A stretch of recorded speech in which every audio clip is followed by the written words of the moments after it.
Hello, everybody. Scott Golden here with the Golden Opportunities Coaching YouTube page, and we discuss a variety of psychological topics on a regular basis, and we do that almost daily in an audio format.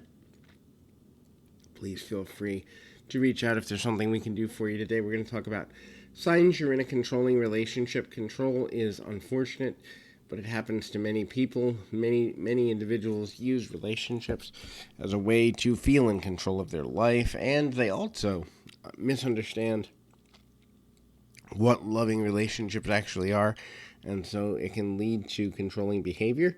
And so we'll run through those really quickly. The first is isolation. Isolation happens when a person has the misnomer that not having an individual life outside of the primary romantic relationship is a sign of loyalty and or level of love. And this happens usually because a person has unhealed trauma related to a previous relationship or series thereof. And so that person begins to isolate their partner so as to avoid the potential for loss in any way. Next is the use of guilt and accusation as a control mechanism. If a person feels guilty, they're more likely to be compliant. If a person feels that they've done something wrong to another person, they're going to make an act of contrition most times, and usually that gives way to an act of submission. So a person who wants control in a situation will make one feel guilty for things they said, things they did, things they might do, or even looking at another person. Unfortunately, especially in Western society, we've given ways to the idea that our partner is ours forever, regardless of their free will and regardless of the evolution of their desires and goals and dreams and whatever. And so what happens is there's this false sense of duty outside of independent thinking, which people often use to control others. A controlling person becomes hypercritical. This happens when there are criticisms given. Well, if you lost 10 pounds, you'd be attractive. Well, if you worked harder, you'd be more valuable. And usually it's if you did A, then you'd get B from me. That level of control usually forces people into situations that they often feel overwhelmed by, or they make body alterations, mind alteration, opinion alteration, just to keep the relationship. This progresses over several months or years into a person not having independent thought or having less independent thought than they normally would. This is usually accomplished through the use of charisma or fake charm.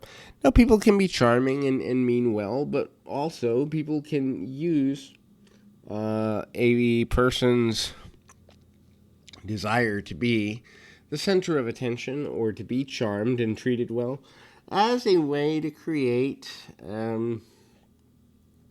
a sense of security for that individual. In other words, if you believe a person has your best interest at heart, even if they haven't shown the skills to follow through, you're going to believe in what you see and not in the reality that's in front of you.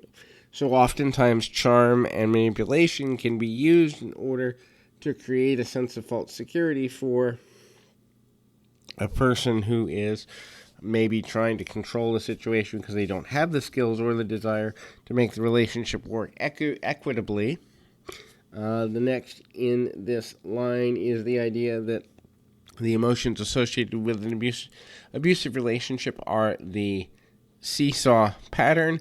Usually this pattern goes something like charm and flattery, followed by manipulation and control, followed then by, if the control is heated, reward.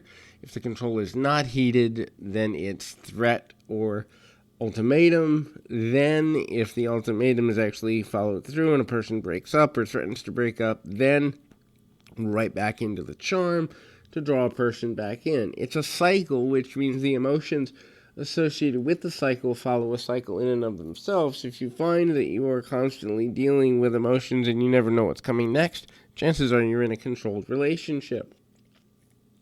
The next idea here is threats: verbal, physical, withholding of affection, silent treatment. All of these are threats for compliance. The idea here is simply that if a person is non-compliant, you can use threats as leverage to get them to become compliant, and usually this has to do with the conditional nature of love. So if a person unconditionally loves another person, their actions, while a person may have preferences, they do not have expectations, wherein expectations are tied with love, we then see the ability to control a person.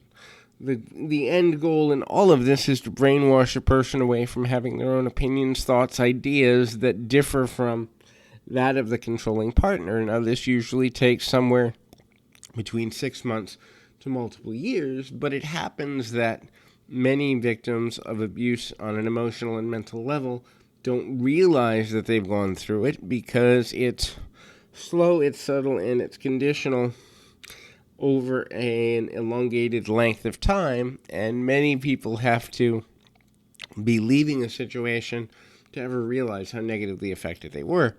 So hopefully this has been helpful for you. I encourage you to get help, as I do help with relationship recovery and post-relationship recovery for folks. So if I can be of help, send a message here on YouTube, in the inbox, or on Twitter at POPerception, and we can set up a session to have a conversation. In any event, keep your feet on the ground, your mind in the moment. Until next time, everybody.